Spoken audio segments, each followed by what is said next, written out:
반갑습니다. 우리 청년부 예배 정말 오랜만에 왔는데 제가 이 마이크 대를 쓰고 싶었는데 마이크를 뽑아주셨네요. 예, 다시 잠시만 세워서 하겠습니다. 우리 하나님 말씀 그동안 찾겠습니다. 우리 구약 성경이고요. 출애굽기 2장 1절로 10절까지의 말씀입니다. 네, 이 정도 괜찮은 것 같아요. 출애굽기 2장 1절로 10절까지의 말씀인데 여러분들이 어렸을 때부터 많이 봤던 말씀인지라 여러분들의 눈에 가려져 있는 것들이 있을 거예요. 무슨 말인지 아실 겁니다. 그래서 오늘 한 절 한 절 읽을 때에 여러분들이 더 집중해서 내가 그동안 보지 못하고 놓치고 있는 말씀은 없었는가 하는 생각을 가지시고 같이 보았으면 좋겠습니다. 우리 1절 제가 읽고 2절 여러분들이 읽고 돌아가면서 읽을게요. 레위 가족 중 한 사람이 가서 레위 여자에게 장가들어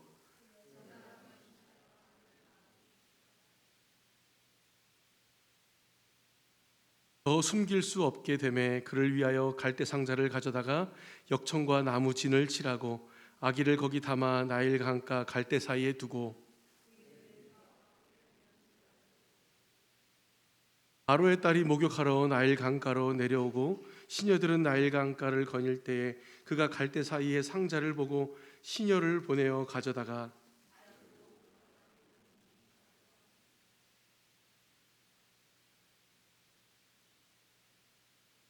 그의 누이가 바로의 딸에게 이르되 내가 가서 당신을 위하여 히브리 여인 중에서 유모를 불러다가 이 아기에게 젖을 먹이게 하리이까.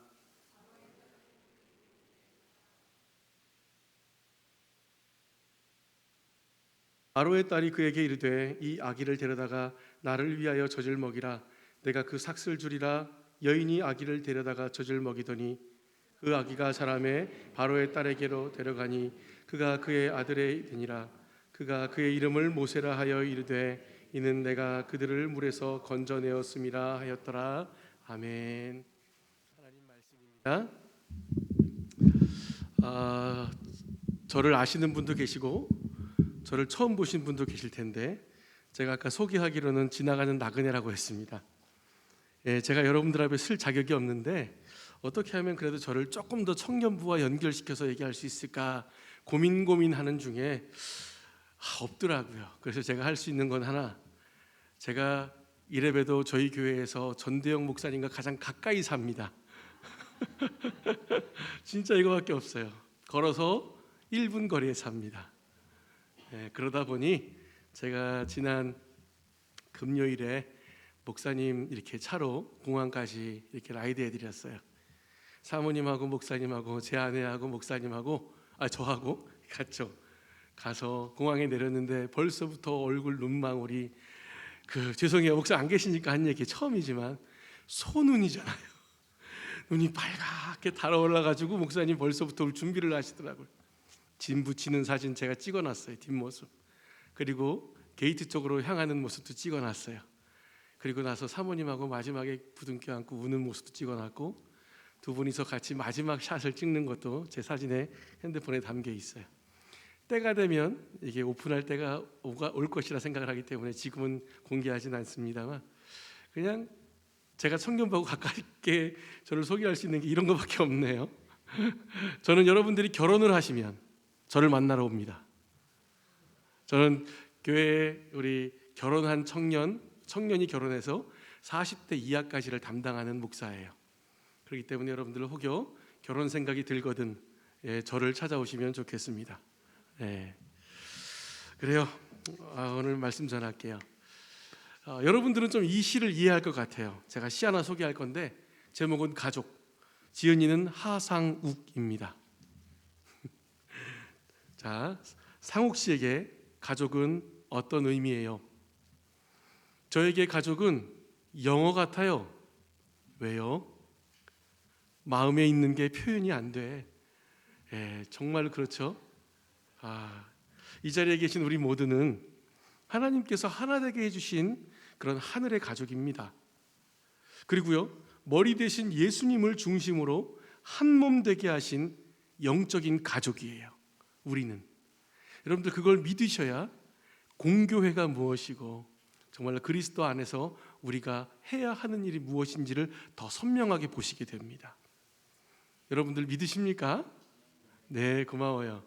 여러분들이 사도신경으로 그렇게 주구장창 외우잖아요. 나는 공교회를 믿사옵고, 그 얘기가 이 얘기거든요. 우리는 가족이다라는 거. 자, 그런 정체성을 가진 우리가 이 시간 여기에 왜 왔죠? 하나님 예배하러 왔습니다. 제가 청소년 시절, 청년 시절에 저를 돌아보면 자꾸만 저의 생각을 딴 데로 돌릴 때가 많았던 것 같아요. 그런데 지금 우리 왜 왔습니까? 하나님 만나러 왔고 예배하러 왔어요. 목적이 뚜렷하면 가는 사람들이 청년 아니에요? 여러분들 하나님 앞에 나왔으니까 하나님 말씀에 집중했으면 좋겠고, 그보다 먼저 앞서서 한 번 더 우리 옆에 있는 영적인 가족과 인사를 나눴으면 좋겠습니다. 마음을 표현했으면 좋겠습니다. 자, 잘 왔다고, 잘 오셨어요, 반갑습니다, 잘 지냈습니까? 은혜 받읍시다. 예, 이게 가족이에요. 어색해하지 마시고. 처음 만났나 봐요. 하나님께서 허락하신 두 번째 주, 2월 첫째 주일인데요, 우리 공동체를 향하여 주시는 이 생명의 말씀, 우리 함께 귀 기울일 때에 정말 하나님의 크신 사랑, 그리고 성령님의 운행하심을 우리 모두가 경험하는 시간 되기를 간절히 바랍니다. 예, 캐나다 온타리오 산책로를 가끔씩 걷다 보니까 데드 엔드라고 하는 그런 표지판을 보게 됩니다. 처음에는 이 말이 되게 섬뜩하게 다가왔어요. 죽는다라는, 어떤 산책 걷다가 갑자기 그런 표지판 보니까 도저히 이해가 안 갔어요. 이게 무슨 말인가. 나중에 보니까 이제 더 이상 길이 없습니다, 여기서 길이 끝입니다, 그런 뜻으로 쓰이더라고요. 저같이 영어를 못하는, 마음에 있는 게 표현이 안 되는 사람은 굉장히 무서운 그런 표지판이었습니다. 우리들이 맞닥뜨려 살아가는 이 시대, 한 단어로 표현한다면 바로 이 데드 엔드가 아닐까 싶어요. 전염병의 공포가 지나간 것 같은데 돌아보니 온 인류는 경제, 정치, 문화, 교육 등 전반에 걸쳐서 많은 것이 뒤틀리고 위축이 되어 있습니다. 이기적인 인간들의 그 무절제한 개발이 던져준 그 자연의 파괴도 기근과 홍수와 기상이변과 태풍 등으로 분매랑이 되어서 우리에게 다가오고 있어요. 여러분, 지금 겨울 같아요? 아직까지는 피부에 안 와닿지만 저도 캐나다 온 지 이제 7년 차인데 겨울 아닌 것 같아요. 또한 국가와 민족들의 그 이념적인 대립과 갈등은요, 서로를 향한 위협과 전쟁으로 치닫고 있는 신냉전 시대가 되었습니다. 어제 뉴스 보니까 러시아가 저기 발트 3국을 곧 침공할 것이다라는 그런 얘기가 돌더라고요. 지금도 전쟁 중인데, 포스트 모더니즘 사고가 팽배해지다 보니 정말로 더 이상은 이것이 진리입니다 라고 말할 수 없는 시대가 됐어요. 어떤 특정한 주도적인 관념을 내세울 수 없는 다원의 시대가 되었습니다. 이러한 현실 앞에서 많은 사람들이 그러면 과연 우리가 나아가야 될 길이 있습니까? 라고 질문하고 대안을 찾는데 그 누구도 시원한 대답을 주지는 못하고 있다. 어쩌면 소망을 찾기 힘든 암울한 시대가 바로 오늘이다라는 겁니다. 시대의 변화 속에 흘러가는 우리의 모습도 별반 다르지 않습니다. 전후 좌우 사방을 다 돌아보면 다 막혀 있는 것 같아요. 짙은 그 어두움의 시간을 보내는 분들이 참 많습니다. 고난의 시간 속에서 대부분은요, 불안함과 초조함을 느끼며 살아갑니다. 준비해야 할 것은 많은데 예측할 수 없는 내일 때문에 뭘 준비해야 될지도 모르겠고, 걸어가야 하긴 하는데 보이지 않는 길 때문에 어디로 가야 되는지 몰라서 더 두려움만 증폭이 되는 거죠. 그렇게 이 고난의 사건과 아픔의 시간들이요, 원하든 원치 않든 상관없습니다. 이 시대를 살아가는 모든 사람들에게 다 주어집니다. 우리의 삶도 데드엔드예요. 이제 마치 막다른 길 끝에 선 것 같은 느낌입니다. 오늘 본문 출애굽기, 여기에 나오는 이스라엘 백성들도 막다른 길 끝에 선 것 같은 암울한 시대가 이어지고 있었어요. 하나님의 존재, 그분의 보호하심 사라진 것 같은 그런 느낌을 받는 시대였습니다. 요셉 아시죠? 이 요셉을 알지 못하는 새로운 왕이 등극을 하고 그 애굽 땅을 다스리게 되었답니다. 이스라엘 백성들이 점점점 번성을 하자 이 애굽 왕이 위협을 느끼고 두려움을 느낍니다. 그래서 그 이스라엘 백성들의 남자 아이가 태어나면 그 아이는 나일강에 던져 죽여버려라, 그렇게 명령을 내리기까지 하죠. 두렵고도 슬픈 이 사건, 이 출애굽기는 다음과 같이 기록하고 있습니다. 우리 같이 읽어볼게요. 출애굽기 1장 22절 말씀 다 같이 읽습니다. 그러므로 바로가 그의 모든 백성에게 명령하여 이르되 아들이 태어나거든 너희는 그를 나일강에 던지고 딸이 가든 살려두라 하였더라. 여러분, 이러한 절망의 시대에 과연 누가 하나님에 대한 올곧은 믿음을 품어서 가질 수가 있었겠습니까? 그냥 하루하루 버텨내는 거죠. 우리는 오늘 하나님께서 우리에게 베푸시는 말씀을 대할 때에 이 암울한 시대상과 어떤 절망적인 상황에 내몰림, 그 막다른 곳에 서야만 했던 한 가정의 이야기를 만나게 될 겁니다. 그리고 그 끝자락에서 여전히 함께 하고 계시는 하나님의 일하심도 보게 되실 겁니다. 또 그 말씀 한복판에 나아가 보시면 오늘 저와 여러분의 삶을 주목하고 계시는 그 하나님의 위로를 경험하게 될 것이고, 다시금 믿음을 깨닫고 견고함으로 우리를 세워가시는 주님의 은혜를 얻게 되실 거예요. 그러니 다시 한번 말씀드리지만 여러분들 이 자리에 오신 목적대로 예배의 자리 가운데 더 나아오셨으면 좋겠어요. 자, 먼저 스토리식으로 제가 얘기해 드릴게요. 이 불행의 시기에 히브리인 레위 지파 어느 가정에 한 여인이 임신을 합니다. 우리가 읽은 본문 속에는 아직 그 여인과 남편의 이름이 언급되진 않습니다. 어쩌면 그들의 존재는 그들이 닥친 그 현실 속에 묻혀져 버릴 정도로 비극적이고 암울한 시대이다라는 것을 강조하기 위해서 그랬다라고도 합니다. 가족과 이웃에게 축복과 환영을 받아야 할 잉태인데, 임신인데 결코 행복을 느끼지 못하고 있습니다. 아마 이랬지 않았을까요? 여보, 혹시 우리 아들이면 어떡하죠? 아이를 갖는 순간부터 이 부부는 현실이 가져다주는 그 불안 때문에 떨어야 했을 테죠. 그렇게 남자아이면 바로 죽여야 하는 그 암울한 시기에 한 아기가 태어납니다. 아들입니다. 이제 어떻게 해야 됩니까? 나일강에 버려야 되죠. 여기는 아이를 아직 낳아보신 분들이 안 계시기 때문에 질문했을 때 어떤 반응이 올지 참 기대가 됩니다만 물어보고 싶어요. 여러분들은 어떻게 하시겠습니까? 시대의 법령을 따라서 나일강에 버려야 한다라는 생각을 가지신 청년은 이 자리에 단 한 명도 없을 거예요. 왜? 이 문제는요, 어떤 큰 고뇌와 어떤 내적인 갈등을 불러일으킬 만큼 어떤 이성적인 집요한 판단을 요구하는 문제가 아니기 때문에 좀 어렵습니까? 단지 지극히 내 안에 건전한 양심만 있으면, 내 안에 내가 부모가 되었다라고 했을 때에 이 아이가 내 아이다라고 하는 어떤 선한 마음만 가지고 있으면 해결할 수 있는 문제이기 때문에 그래요. 이 여인도 같았다라는 겁니다. 다를 수가 없었어요. 그래서 생명을 걸고 어떻게든 석 달 동안 그 아기를 숨겼다라고 기록을 하고 있죠. 아직 아기에게 적절한 이름도 지어주지 못했어요. 3개월 동안 매일같이 긴장과 염려 속에서 은둔해야 했기 때문에 이름을 생각해 볼 겨를도 없었다라는 겁니다. 본문도 그저 그 아기를 또는 그 아기라고만 얘기하고 있습니다. 제가 N세대를 담당하니까 임신을 하잖아요. 그럼 그때부터 벌써부터 머릿속에는 이 아이에 대한 이름으로 꽉 차더라고요. 이 아이 이름을 뭘로 지을까? 아빠 한 글자, 엄마 한 글자, 할아버지께 맡길까? 주님께 맡길까? 성경에서 찾을까? 별 생각을 다 해요. 이 여인은 이 아이를 살려내기 위해서 매일매일 긴장 속에 아이 이름도 지어주지 못했어요.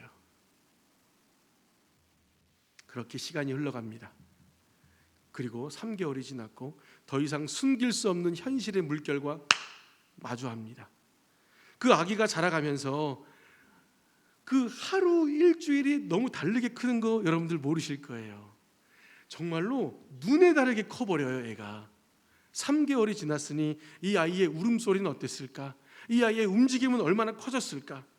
그런 이 아이를 보호하고 있는 가족들, 더 지속해서 이 아이를 감추고 있다면 언젠간 이 가족들마저도 화가 닥칠 텐데, 여러분들은 나중에 꼭 이 말을 이해하게 될 때가 오실 겁니다. 부모님은요, 자녀보다 가장 소중한 것이 없어요. 네, 전혀 공감을 못 하시는 것 같은데 나중에는 이거를 여러분들이 이해할 날이 올 것이다라고 저는 예언합니다. 그렇게 생명을 걸고요, 지킨 내 소중한 아기를, 아직 이름도 제대로 지어주지 못했고 불러주지 못한 그 내 자식을 지킬 수 없다라는 거, 이런 암울한 시대적인 상황의 물결 앞에 이 부부가 지금 서 있는 겁니다. 이곳에 더 이상 내디딜 길 없는 막다른 길끝, 바로 데드엔드입니다. 여러분, 이 여인의 마음을 제발 좀 이해해 주십시오. 생각해 보면은요, 인간은요, 저나 여러분들이나 똑같습니다.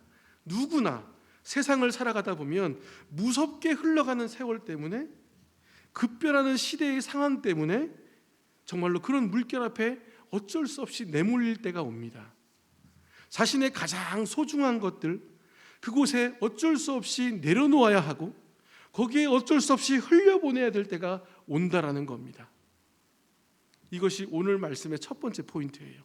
누구에게든지 시대와 상황의 흐름 때문에 내 가장 소중한 것을 흘려보내야 될 때가 옵니다. 지난 한두 달 사이에 흘려내야만 하는 현실 가운데에 매여서 슬픔에 잠겨있던 가족들을 만나본 적이 있습니다. 그런 소리들을 들었는데, 목사님, 수십 년간 떨어진 적이 한 번도 없었고 기쁠 때나 슬플 때나 늘 가까이 함께했던 제 하나뿐인 딸이 삶의 변화를 위해서 멀리 떠났습니다.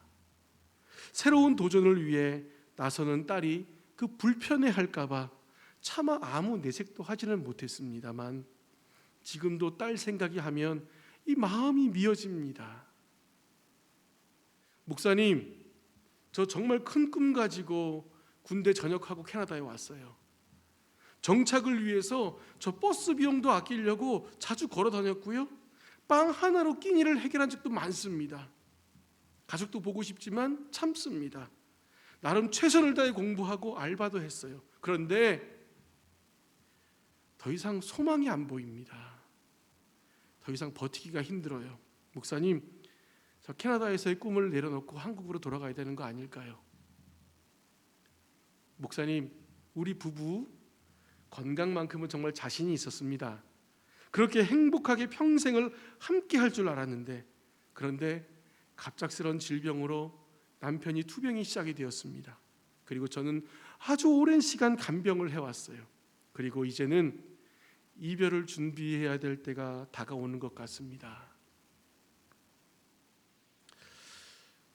우리 청년들도 이와 같은 흘려보냄의 아픔이 있었죠.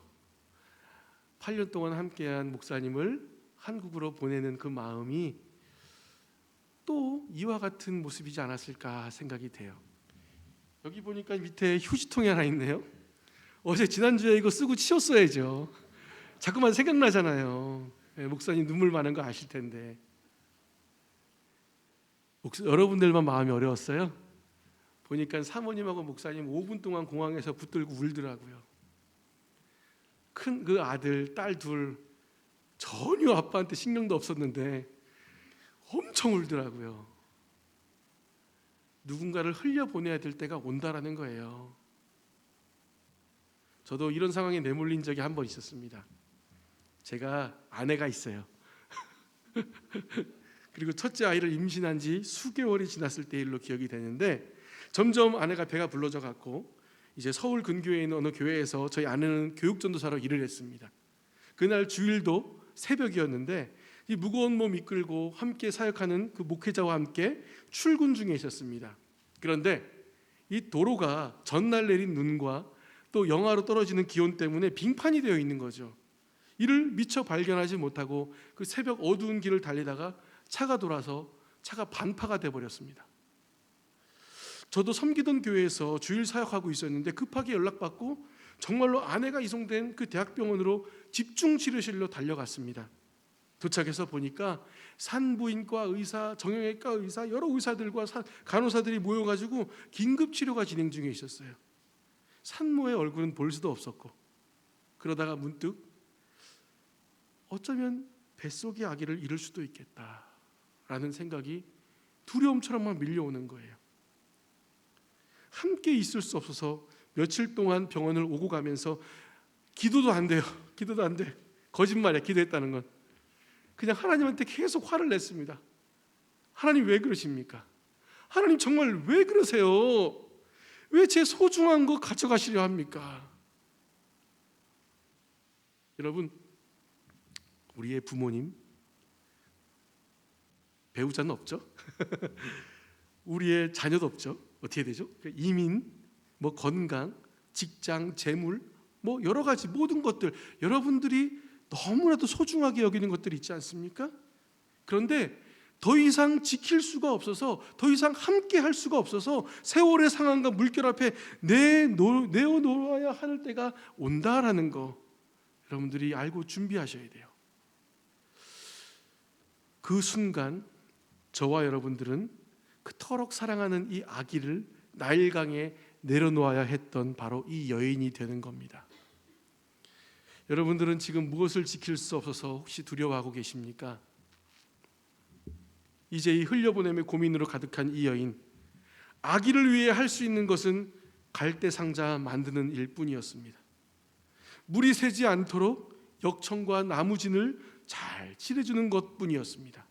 그렇게 만든 이 갈대 상자에 너무나도 사랑하는 그 아기를 눕혔습니다. 그리고 자신의 품에서 세상으로 흘려보냅니다. 오늘 성경의 표현대로라면 그렇게 나일 강가 갈대 사이에 내려놓았다라는 거죠. 그 순간 아기의 운명은 이제 엄마의 손을 벗어납니다. 떠났습니다. 이제 애굽 사람이 그 아기를 발견한다면 히브리인 아기인 것을 보고 바로 나일강에 던져버렸을 겁니다.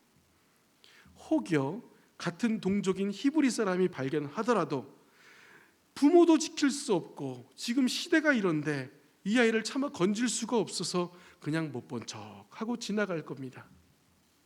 더 이상 한 걸음 내딛지 못해서 이 아래로 추락해야만 하는 말 그대로 절망입니다. 그런데 모든 것이 끝나버릴 것 같은 이 절망의 상황 속에서 한 줄기의 희망을 보게 하는 단어가 지금 말씀 속에서 빛을 발하고 있습니다. 이 여인의 상황 속에서 기록된 한 단어를 우리가 같이 주목해 보았으면 좋겠어요. 3절입니다. 3절 같이 읽겠습니다. 3절 같이 읽겠습니다. 시작.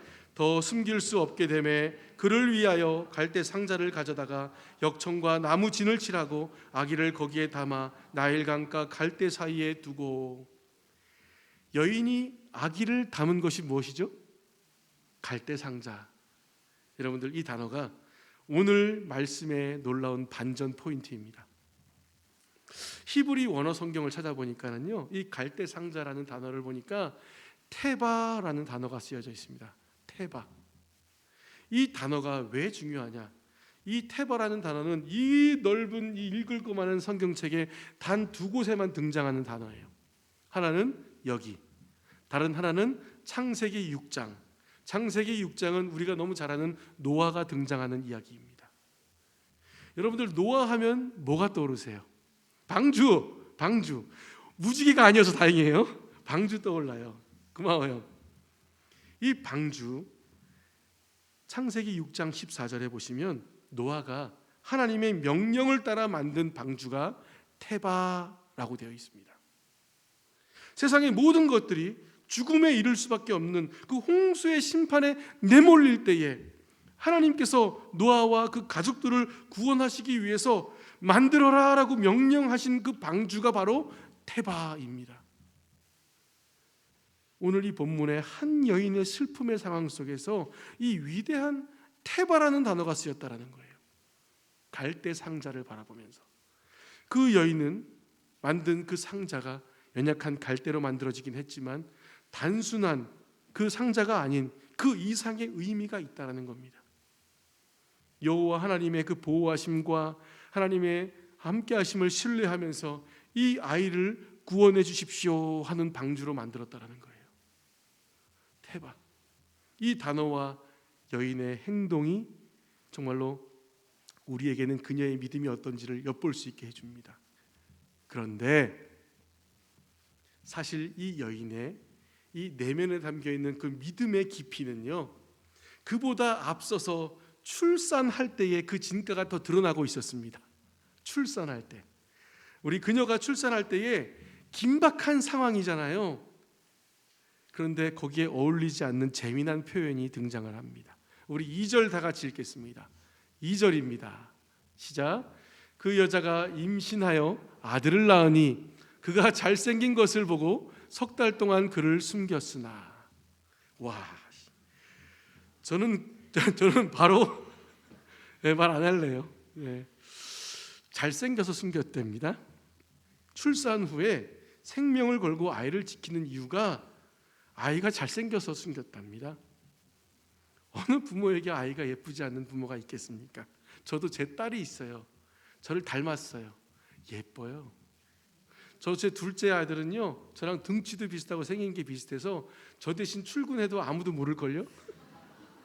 그래도 예뻐요. 여러분들도 다 똑같아요. 부모님들이 여러분들 보면 그래요. 본문 이후의 성경을 계속해서 읽다 보시면 이 여인이 아기를 숨길 수밖에 없었던 이유가 단지 모성애만을 표현한 것이 아니다라는 것을 보게 됩니다. 신약 성경에 보시면 모세에 대한 이야기가 두 군데가 더 나오는데 그 중에 하나가 히브리서입니다. 히브리서 11장 23절 같이 읽어보겠습니다. 시작.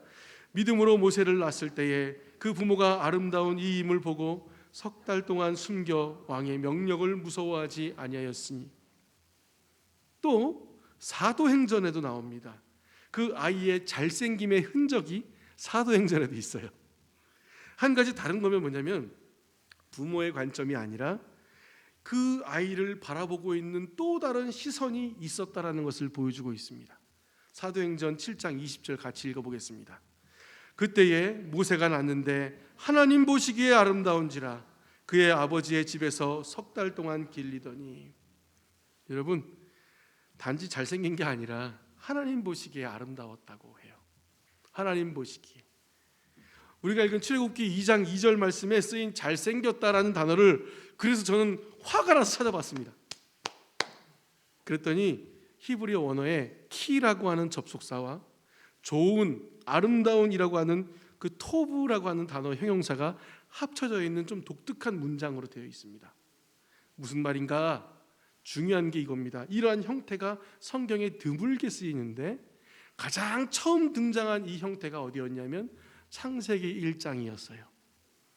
창세기 1장에 무슨 내용이 담겨 있습니까? 창조의 이야기. 하나님께서 6일 동안 만물을 창조하시고 피조물들을 보시면서 이렇게 말씀하셨다죠. 보시기에 좋았더라.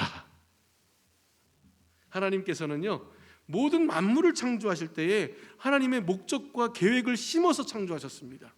그리고 말씀하셨습니다. 보시기에 좋았더라. 우리 저거 한번 할까요? 보시기에 좋았더라.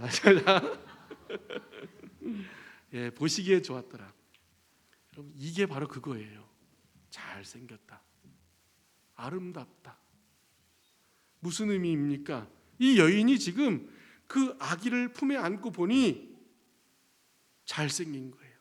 아름다운 거예요. 하나님의 선하신 목적이 이 아이에게 있다는 것을 본 겁니다. 놀랍지 않아요?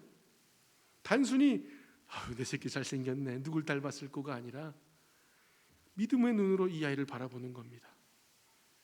이 여인 어릴 적부터 애굽에 살면서 노예의 딸로 자랐습니다. 늘 부모의 삶과 그분의 입술을 통해서 하나님 섬기는 그 신앙의 이야기들을 보고 들으면서 자랐습니다. 우리 민족은 400년 동안 종살이를 하게 되지만 결국에는 가나안 땅으로 돌아갈 거야. 그 창세기의 예언의 이야기를 매일 들었을 테죠. 어릴 적부터 들었고 그렇게 믿으며 자랐습니다. 그렇게 애굽에서의 노예 생활이 400년을 향해 흘러가던 어느 날 이 암울한 시대에 자신의 배에서 태어난 아기를 딱 바라보는데 하나님의 그 약속이 떠오르는 겁니다. 그런 소망을 가지게 됩니다. 이 아이를 향하신 하나님의 계획이 있을 것이다. 그래서 이 아이를 숨겼다라고 하는 거예요.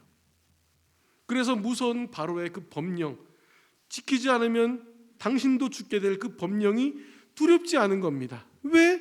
하나님의 목적이 이 아이에게 있는데 하나님이 살려두시겠지. 여러분, 사명을 가진 사람은 죽지 않아요.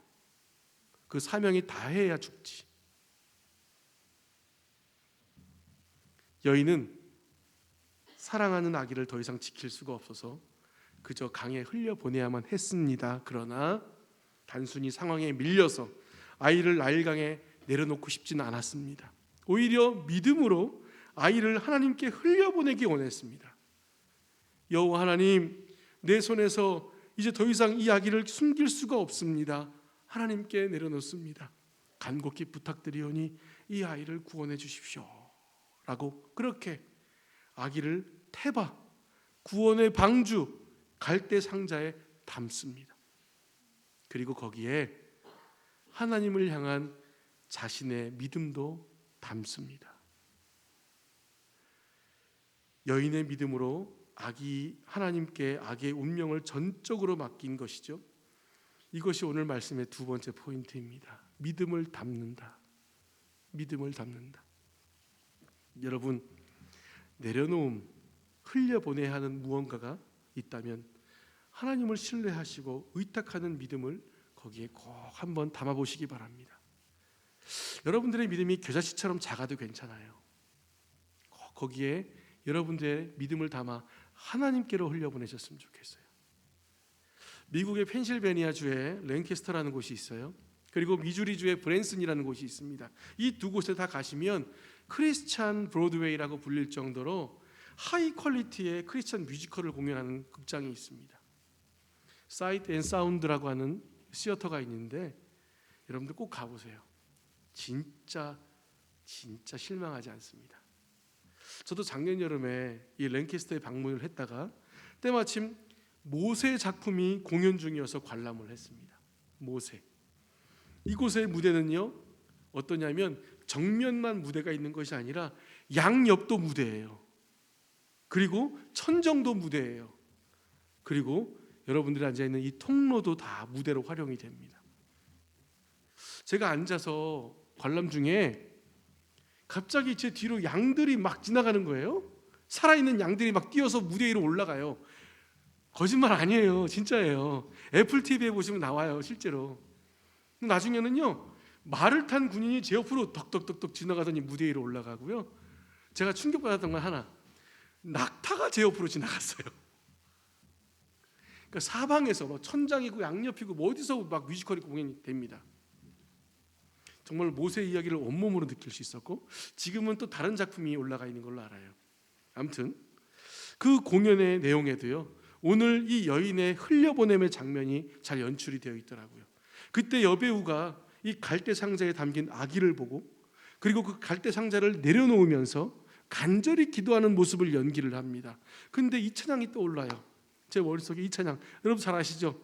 너의 삶의 참 주인, 너의 참 부모이신 하나님 그 손에 너의 삶을 맡긴다.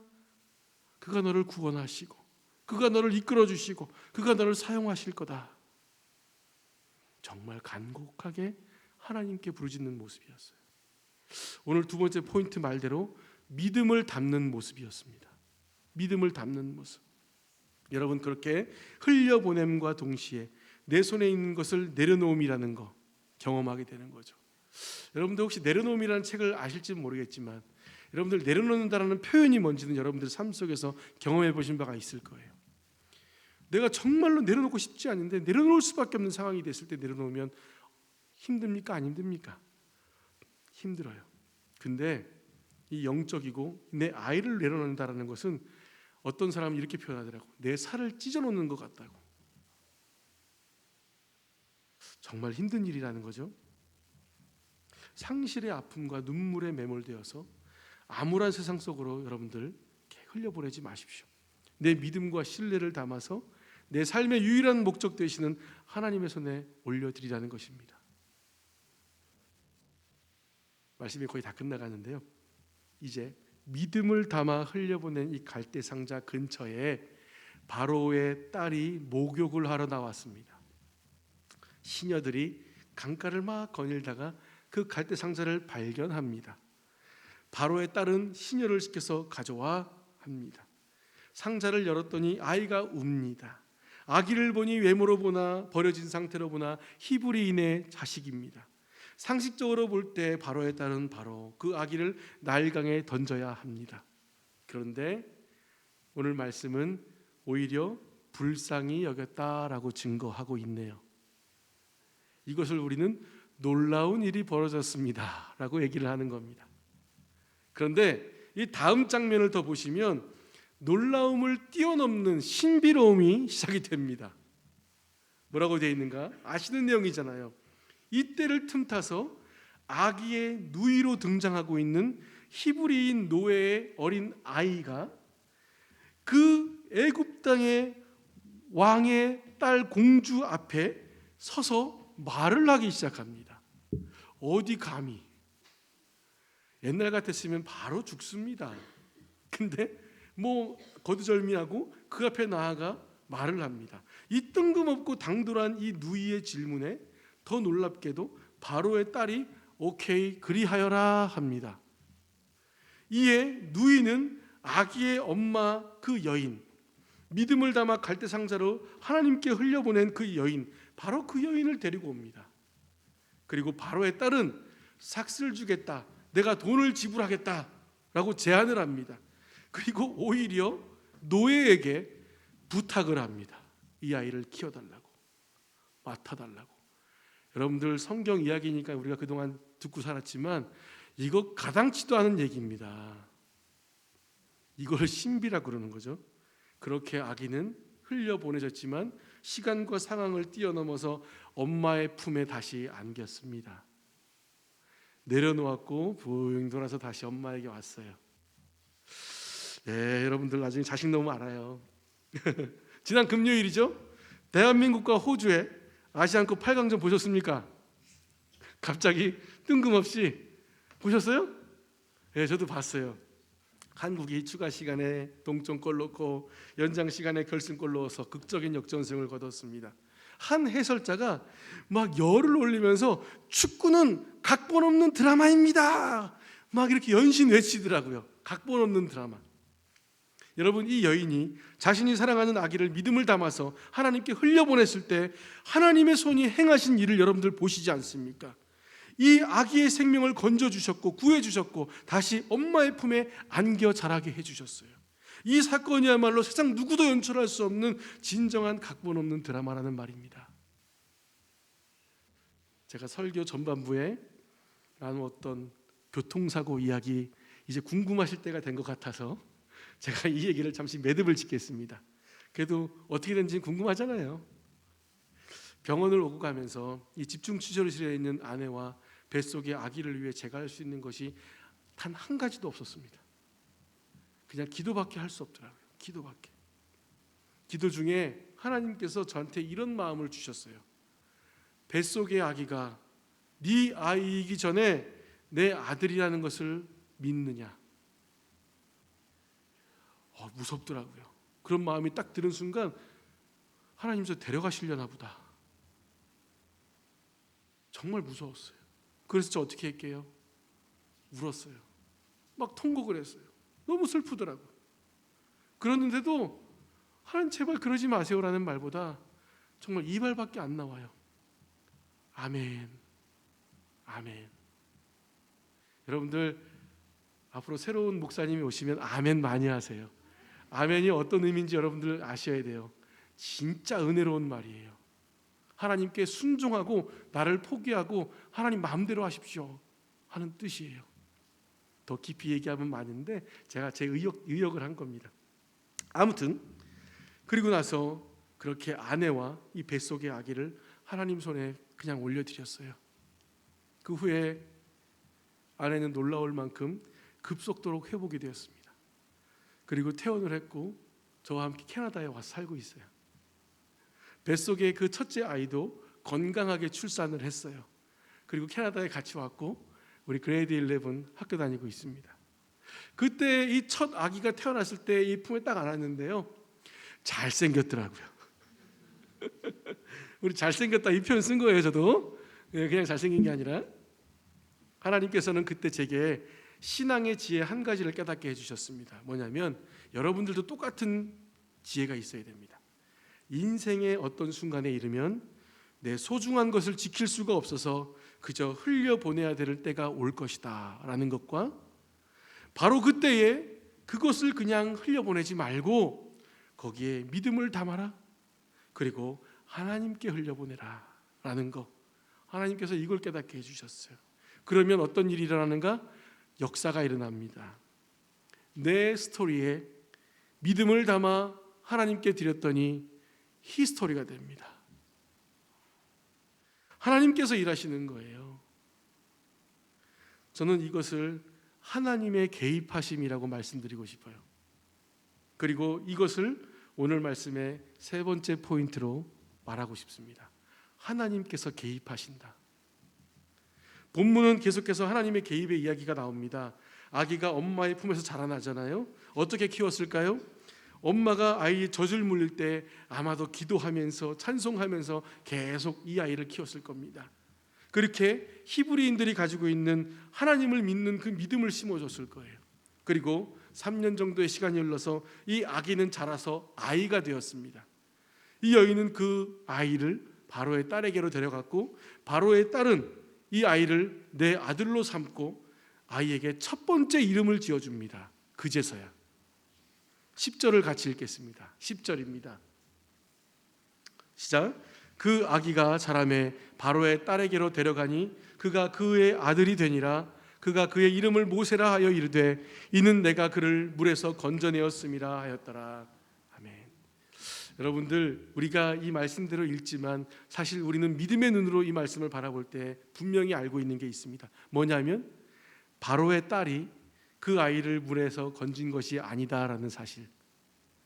하나님께서 개입하셔서 그분의 섭리 아래 하나님의 손이 죽음의 강으로부터 그 아이를 건져냈다는 것을 우리는 잘 알고 있어요. 그리고 그 아이의 이름을 모세라고 불러주셨다는 것도 우리가 알고 있어요. 모세, 뜻이 뭡니까?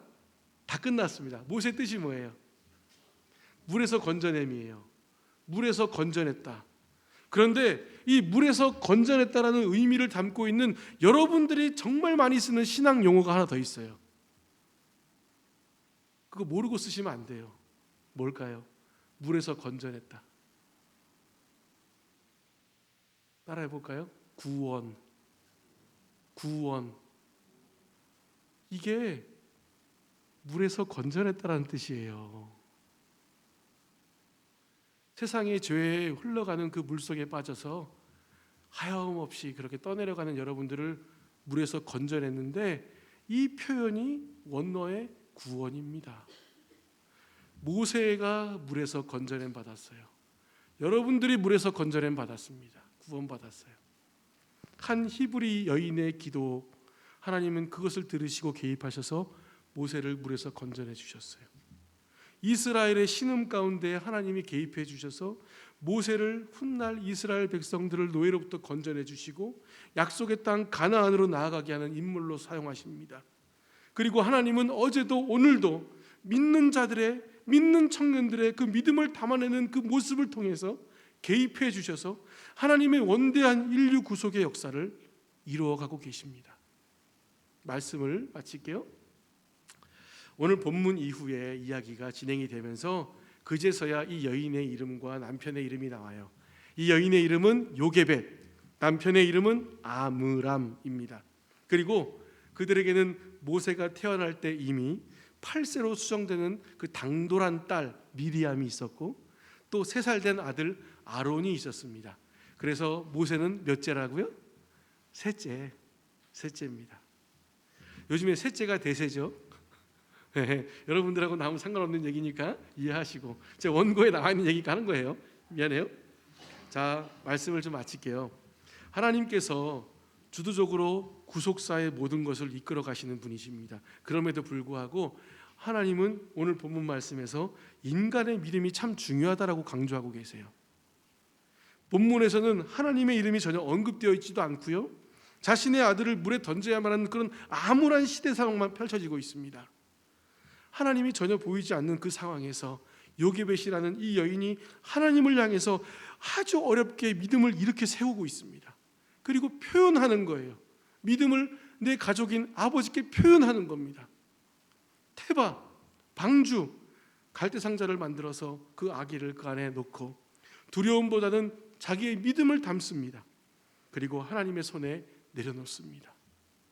거대한 구속사를 이끌어 가시는 여호와 하나님의 손이 개입을 하시는 거예요. 믿음으로 들여진 그 아기를 강에서 몰아치는 세상에서 붙잡아 주시고 건전해 지켜주시고 이스라엘을 이끌어가는 지도자로 세워가십니다. 이 모든 것이 한 여인의 믿음을 담는 데서부터 시작이 됐어요. 하나님은 여러분들 사랑하세요. 우리에게는 어떤 순간 가장 소중한 것을 인생의 강에 흘려보내야 될 때가 있습니다. 끝없이 흘러가는 그 세월의 물결 때문에, 예측 불가능한 상황 물결 때문에 여러분들의 소중한 것까지 흘려보내야 될 때가 반드시 옵니다. 여러분은 지금 무엇을 흘려보내야 할 준비를 해야 될지도 모르겠습니다. 세상 사람들처럼 시간에 밀리고 상황에 밀려서 그냥 내 소중한 것을 어딘지도 모르는데 그냥 내다 흘려버리지 마시고, 오늘 말씀의 근간에서 내 가장 소중한 것을 믿음을 담아서 하나님 앞에 흘려보내시길 간절히 바랍니다. 그리고 아무것도 두려워하지 마시고 놀라지 마시고 정말로 하나님 앞에 의지하며 기도하며 계셨으면 좋겠어요. 그때에 비로소 하나님이 개입하십니다. 그래서 여러분들의 산성이 되어주시고 요새가 되어주시고 정말로 지켜주시고 선하게 인도하시면서 정말 우리가 속한 가정과 교회와 공동체와 또 이 세상 열방을 살리는 데까지 하나님이 대신 일하실 것입니다. 나아가 이 부족한 우리 한 사람 한 사람에게 영혼의 소망이 되어 주실 것이고 버텨낼 견고한 힘도 되어 주실 거예요. 이것이 하나님께서 오늘 우리 청년 공동체에게 말씀을 통해 베푸시는 거룩한 지혜이고 흔들리지 않을 믿음입니다. 이 말씀 중심에 믿음으로 세움받는 저와 여러분들 다 되시기를 예수님의 이름으로 간절히 축원합니다. 아멘. 우리 이 시간 함께 찬양했으면 좋겠어요. 정말로 제가 어른 1, 2, 3부 설교하는 것보다 청년부들 설교하는 게 더 떨렸어요. 그래도 잘 들어줘서 고마워요. 이제 우리 이 말씀 생각하면서 찬양했으면 좋겠는데, 아무것도 두려워하지 말라라는 곡입니다. 우리 다 같이 믿음을 담아서 함께 기도하면 좋겠습니다. 찬양하면 좋겠습니다.